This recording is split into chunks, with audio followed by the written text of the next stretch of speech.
Welcome back to the Toffee Blues, your source for all things Everton. My name's Connor Williams, joined by Cal Brannan, and today it is the Everton Arsenal preview at Goodison Park on Sunday at about 4 o'clock, I think it is. First things first, Cal, how are you feeling about this then, Arsenal at Goodison Park? I mean, to be honest, when it comes to any Premier League fixture with us now, I'm not really feeling confident. But in our defence, Arsenal haven't looked. They haven't looked the way they've looked last season. They've looked a little bit.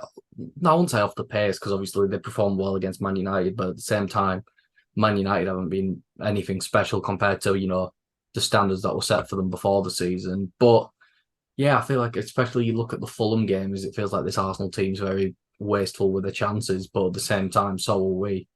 So it's one of those where I don't know if this was the Arsenal team from last season, I'd expect a drubbing, but I'm a little less pessimistic on it than I would have been if this was last season's Arsenal team. Yeah, I must admit, Arsenal for me are I knew they weren't going to win the league last year, but towards the end they dipped massively. And this feels like the Arsenal towards the end of last season where they dipped and they were giving away silly results. They've had a good start. They're winning when they need to, but there are, clinks in their armour. They're not Man City, for example, who you just can't really see letting off the gas, which is where Arsenal, I think, would want to see themselves being. Um, Good record as well against them. I was just saying to you then off camera, they've not beat us since 2017 at Goodison Park. An incredible record for our end. I know we get battered normally when we go up there, but if you're a superstitious man and football's full of them, it bodes well, doesn't it? Yeah, it does. I think it's just one of those teams we always seem to perform against. I don't know why. I remember it a few. I'm trying to think. Man United under Moyes, especially the later years of Moyes and the end of Alex Ferguson, we always seem to nick something off them. I think the main game I think it was the free all game where we basically kind of think there was another one similar to that as well, where we were the team that stopped the title charge and helped Man City win it. So it's like we always seem to have one of the big six in our holster in the sense where we managed to nick something off them, especially at Goodison Park. But I feel like that aura of Goodison Park isn't really there anymore. And that's not down to the fans or anything or the atmosphere. It's due to the fact that people come to Goodison Park now and go, I mean, you look at Wolves and go, oh, we can beat these. The team looks beatable now. So that Goodison Park aura, it's harder to keep it up because the aura now is more, based around trying to boost the players up to perform, not having the players already performing and then giving them that other bit of boost they need that could help them. So I don't know. It's hard to go into games at Goodison Park now and going the atmosphere will really change things. It might now, but now that transfer windows are over, you know decisively now. There's been 2 weeks international breaks and all that. So hopefully there's a bit more of a sense of unity in the squad now and a bit more of a sense of a full style of play now. But yeah, I don't really know what to think going into it. Yeah, it's a little. I get what you mean. I think fans have just obviously in the past, anyone on any day we could beat anyone on any day if the performance was there. But I think the last 2 seasons have sort of like not warped, but sort of like hit people with a sense of reality of 2 relegation battles back to back. You start to think maybe this is where the team are. And I think that sort of takes away that aura of now we can beat anybody on the day.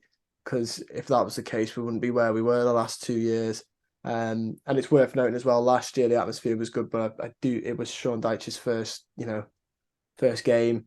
And I do remember the crowd being really up for that. And also I think, is it like every Everton manager has won their first Goodison game or something like that? Another really weird statistic that if you're superstitious, I think it's something like that, or has done in like the Yes. last something. It's something really weird like that. Yeah, because I think the fan base are always they were able to boost players in a sense, but you look at those older Everton teams, for example, we'd be boosting good players to putting in great performances. Now we're pushing bad players to maybe performing average. I think that's and it's like you mentioned where we are in the league now. It's for example, we're not. pushing players like Romelu Lukaku to play at the best, pushing players like Tim Cahill, and we say this every time. It's not like shocking information to anyone when we say this every time, but the Goodison impact is still there, I think. I think, you see a lot of fans say that, oh, the players don't care. I think they do. I think there's a noticeable work ethic difference at Goodison and away from home. But they are, that extra 10-20% that they're getting out is just boosting them towards average or above average, not really good or great footballers. Yeah, I certainly agree that it's almost, I mean, that there is also the quality of the team and the ethos as well. I think the teams we're beckoning back to are like a Moyes era. He built the team over years with players of certain attributes and personalities, whereas since Fad Mashiri and the manager merry-go-round, we've got misfits box of toys. It's a bit hard, to be fair, at any club in the modern day to build something from years upon years. You've sort of got to go in and make do with what you've got with the Premier League and the way football is nowadays. Looking at Arsenal this season, though, like you said, they've obviously they've done well, but there have been moments. Obviously, the 2-1 at Forest at the start of the season was a bit. I think they relaxed a little bit too much towards the end. Palace 1-0, the Fulham 2-2 draw, and then the 3-1 against United, which came all sort of like it was a decent comeback for them, but it did come all in the added minutes. Rice in the 96th, and like Jesus in the 9th, in the 101 minute. So you can, like you said, you can sort of see clinks in their armor, but they're still undefeated currently, whereas we're yet to really push on. Does it sort of is there some optimism that we can take that although we're without a win, some of the performances have sort of been there? You think Fulham, arguably, you could argue we should have beat Fulham. And Sheffield United really should have beat them. Realistically, we should have actually only lost one game this season. If the Fulham should have won that game, should have took the chances. Wolves should have won that game, should have took the chances. Sheffield United should have won that game, should have took the chances. So it's one of those where, but then again, in against Sheffield United, it still felt like that clinical edge wasn't there. And to be fair, in a player we'll end up mentioning in Beto's defence, his first game in the Premier League, I still think he massively hit out of the park. That's probably the best performance he could have had without scoring or assisting. But it's one of those where, unfortunately for him, if he does that every game, we're still going to go down because we've signed him to score or assist. And I do think he will.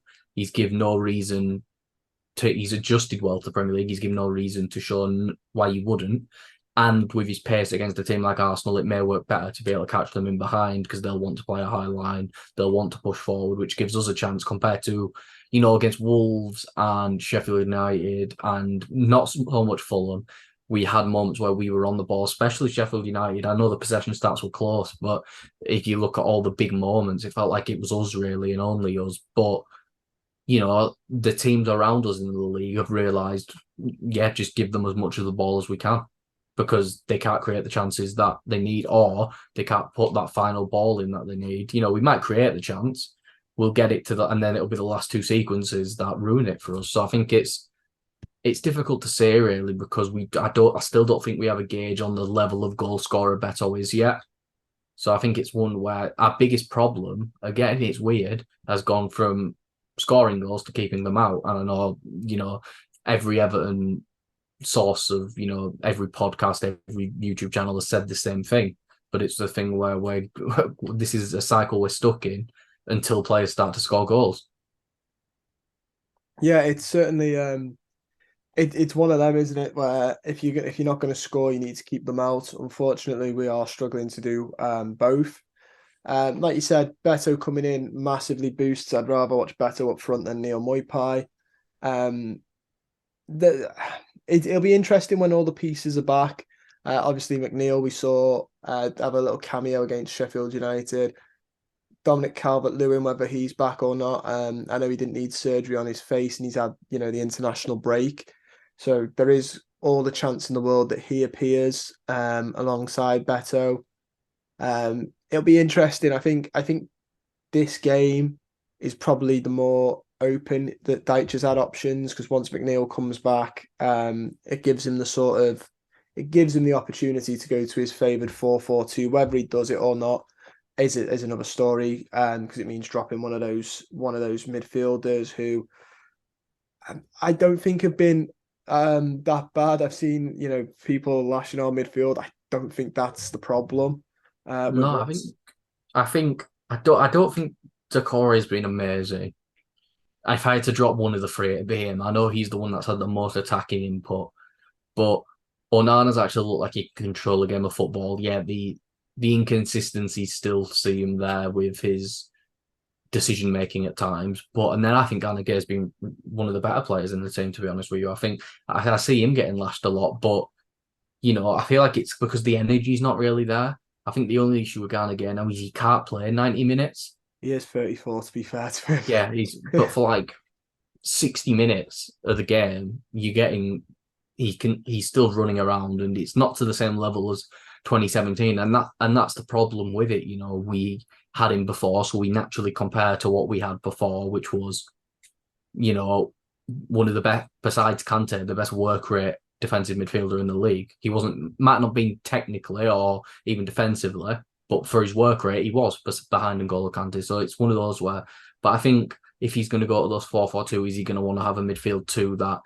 Sean Dyche sees as, not dynamic? And I know he's not a big fan of these dynamic players, but I think that's what he wants Decore to be, even though I think Onana could play that role if he was given the chance to. So I think it will be interesting to see. I can't see us not playing this weird four. It's like a weird 4-4-2, 4-5-1 hybrid sort of thing because Yeah, Decore, especially when Calvert-Lewin played, Decore was the one who'd press the goalkeeper, so Calvert-Lewin didn't have to run as much. Even though Calvert-Lewin, before he decided to headbutt Martinez's hands, was actually working quite hard. But again, I think the lineup, and I think we'll obviously talk about that further, but I think the lineup is pretty obvious. I think there already seems to be some sort of connection between Dan Juma and Beto. And I see people complaining that they weren't passing to each other, but at the same time, when Beto's one-on-one and beating his man every time, I kind of see why not. But again, I think there's already clearly some connection between the two. There's clearly a friendship streak, but hopefully that can help us.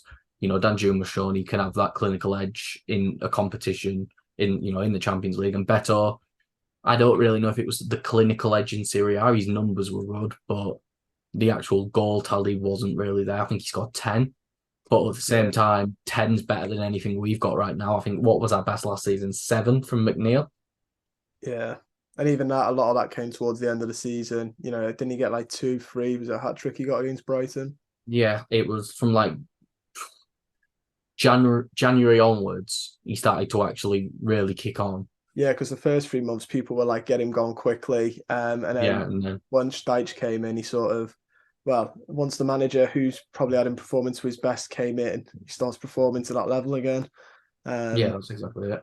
it's almost like he wasn't an inverted winger and Lampard shouldn't have stuck him on the right hand side, but you Yeah, know, one of them, isn't it? But yeah, I think it's interesting, and we will get onto the lineup. And I think it is interesting. And when you look at shades of his Burnley, I think there are pieces in place. I think he has the players now for that sort of prototype of types of players. But yeah, it's very, very interesting. Back to Arsenal, though, who we'll go through them. We'll go for your danger men. Who are you most worried about? Who do you think is going to cause us the biggest issues? Saka, obviously. I think that lad's got for even for his age got a case of being the best winger in the league. Overall, that's including players like Salah and that. I know that people might think that's an overstatement, but I think he's that good. The entire front three, really. I'm trying to remember who they've signed, but the Jesus, Martinelli, Saka. I don't know if he really plays as much. Jesus, I haven't really watched much Arsenal. I know Havertz plays quite a lot now, I think they're but playing Havertz. Yeah, I know he's going to score now. I said this. Havertz is the last thing on planet Earth that worries me right now. Yeah, You I know, think it's only because Jesus has got a knock, to be fair. But I share the same opinion as you on Kai Havertz. I'm not too sure he's that guy, but knowing us now, we've said that he definitely gets a hat trick, and that'll be the only 3 goals he scores all season. Knowing our luck. yeah, it's I don't know because again, I've seen a lot of Arsenal fans haven't been happy with Martin Odegaard either, and he probably would have been my number one last season just Yeah, because he feels like a midfielder. Sorry, my nose itch. He feels like the sort of midfielder that just glide through our team. Like all the good technical midfielders seem to, So, but then obviously someone like Declan Rice, just because of his ability to, you look at someone like Garner Gain, even though I praise his performances on the ball, bit of an issue. I can already see it happening 4 or 5 times where Rice presses Garner, takes the ball off him, and then drives it 30 yards up the pitch himself before starting an attack. I don't know because I think the team now against Sheffield United shown that there is something there, and I think the only issue with the Sheffield United game really was the first goal again. I I don't know. The defending should have been better, but it was a good finish. The second goal was just again we can nitpick all we want and say could have pressed him, could have closed him down. It was unlucky. It happened. It was really unlucky. yeah. So yeah, but again, Sheffield United were in a similar situation to us, are in a similar situation to us.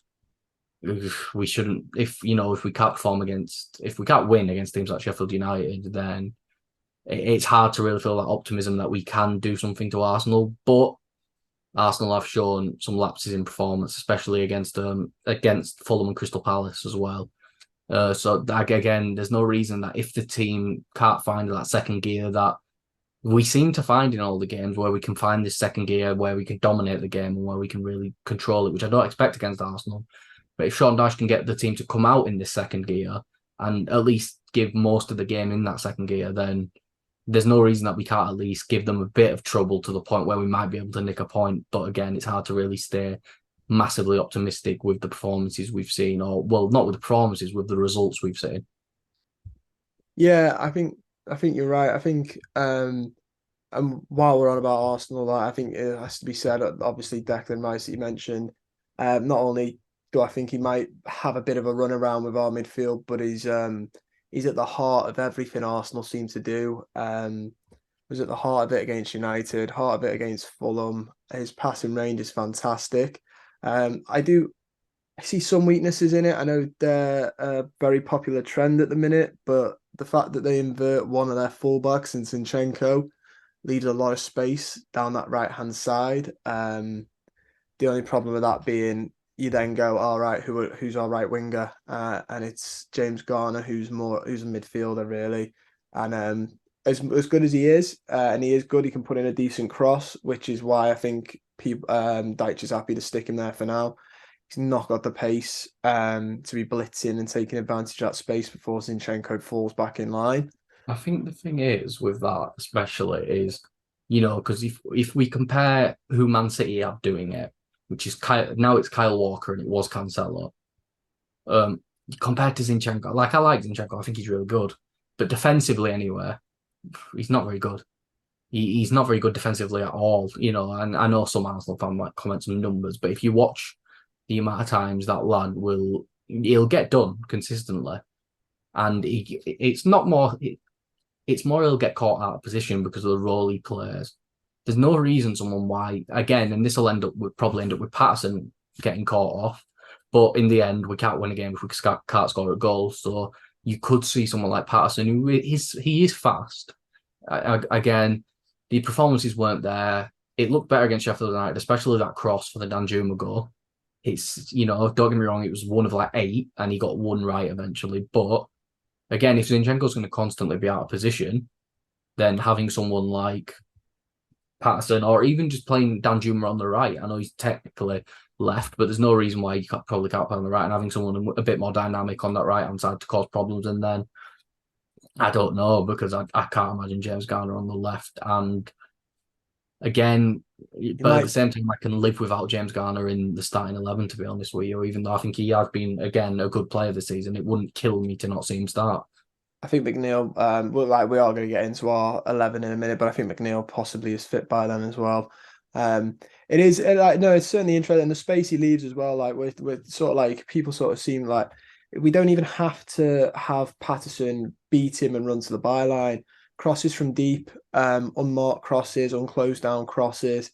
As long as our strikers, which better seems to be similar mold, and Dominic Calvert-Lewin, we know definitely has this ability, are quick enough off the off the back of the defenders.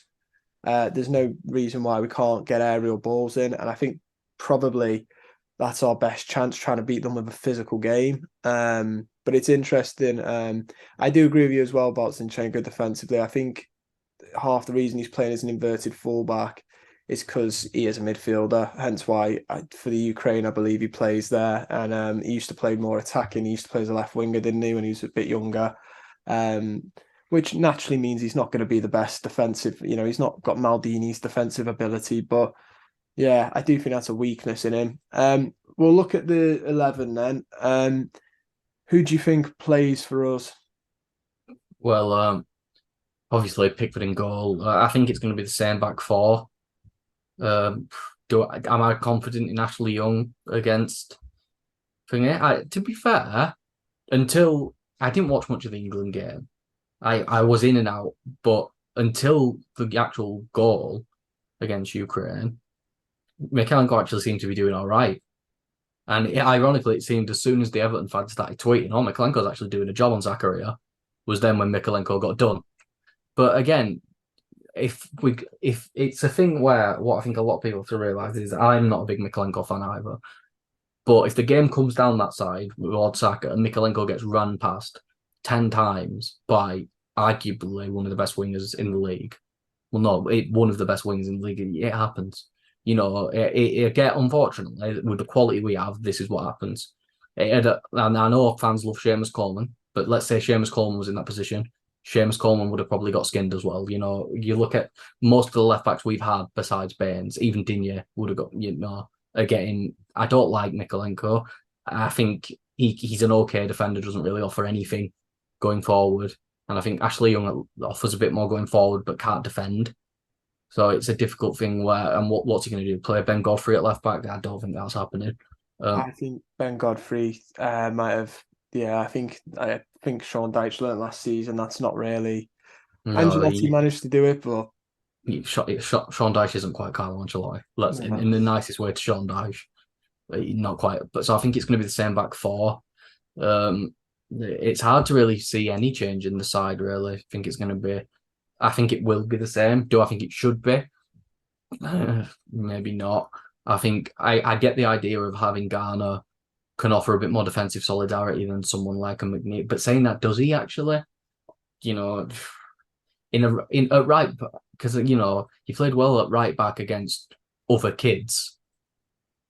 I mean I know I'm 21 and calling them other kids is a bit ironic, but you know what I mean. And if compared to the standard of football, he's been chucked against at right back against who did we play? I don't remember who we played in that final. I don't have a clue. Didn't watch it. No, I don't have a clue. Against Spain against some young Spanish winger who, yeah, they're usually quite good, the Spanish ones, but it's not quite, Martinelli. It's not quite Gabriel Jesus. It's not quite these players that are towards that, around, don't get me wrong, around the same age with these players who are with Martinelli. But there's a reason Martinelli's getting called up for the Brazilian first team, not the under-21s. It's simple as that. So I see it being the same. I see it being the same team. I'd prefer maybe McNeil instead of Garner, and then Garner drops out, unfortunately, and then it being the same team. I don't think Calvert-Lewin's fit, and I don't think this is the right time to experiment with them two up front. I think maybe he'll be on the bench. I think he should be on the bench. But and again, if it's 0-0 and we look like we have a foot on the game, maybe in the last 20 minutes, or maybe if we're 1-0 down in the last 20 minutes, we hook off a midfielder and try the Calvert-Lewin Beto experiment. But yeah, I see it in the exact same starting lineup, to be completely honest with you. I don't see any changes. Maybe Mikalenko because he offers a little bit more defensively than Ashley Young, but that's it. Yeah, it's I mean, I think you're right. I don't know if I mean it's twofold. Looking at the results, we got Brentford next. Brentford are a good team, but you got to be looking at that. Like you can get a win. And then it's the next Premier League game's Luton, which you could argue maybe that's the game if you want to, experiment. But also you look at Luton, you think that's got to be 3 points. Anything less than that would be I don't even think we can experiment against Luton. They looked all right against the West Ham team who are yeah. fine in the season so far. So I think the only problem is we don't really have the room to experiment. Against Villa in the cup, maybe Villa will want to go for a trophy. I can't, like, to be honest with you. I think we're in a position where, yeah, we'd love to win a trophy, but it's so out of reach that the closer we get, then we'll start taking it a bit more seriously. But those games should be the games where Sean Dyche is willing to experiment tactically, and because yeah, don't get me wrong, winning the Carabao Cup, even the Carabao Cup, which some fans shit on, for us, it'd be like, you know, it'd be a miracle. But yeah, I just don't see there being any availability or possibility to um, experiment in these games unless it's with 30 minutes to go or 20 minutes to go. Like if we're playing Luton, we're 2-0 up or we're 1-0 up, and Luton don't look like they have a prayer of getting back into the game, then I can get it. But in what probably will be a Luton team that'll push us, and because they're desperate for survival and they'll see a team. Because the thing is Luton will look at us the same way. All teams around that area in the league will look at us the same way we say it's got to be 3 points. They look at Everton and go, if we're going to win games, this has to be 3 points. So it's difficult to gauge, really. And I hope he does do some experimenting because at the rate it's going, it looks like deja vu all over again with the managerial merry-go-round, especially with new owners coming in. If we've got, no wins in, like, besides a game against Doncaster, then I could really see it. And I think Dash is a decent manager. But yeah, I don't see much change from now on. Until everyone's fit, then we'll see players like Harrison become incorporated. But for now, I see it just being the same team. Yeah, I only mentioned a change because obviously it's his favourite 4-4-2 that's done him so well for so long of his career until it didn't. But even then, I think Burnley getting rid of him was a bit premature. Whether you could argue they were going down or not, I personally think you roll the dice with the man with Sean Dyche because he'd been there for like 8 years, got him into Europe. I think you roll the dice and go down together. Obviously Burnley disagreed with that and went down either way. Um, but I do feel like watching him, we are slowly going to move back to what he knows, which I'm for if that's what he thinks works best and that's what he knows better. I've Marco Silva used to play a 4-3-3, came to Everton, played a 4-2-3-1 and really struggled, towards bits where fans were like crying out for him to play a 4-3-3. Um, so I've seen managers trying to play, formations that aren't their bread and butter and suffer. But it'd be an interesting one, like you said.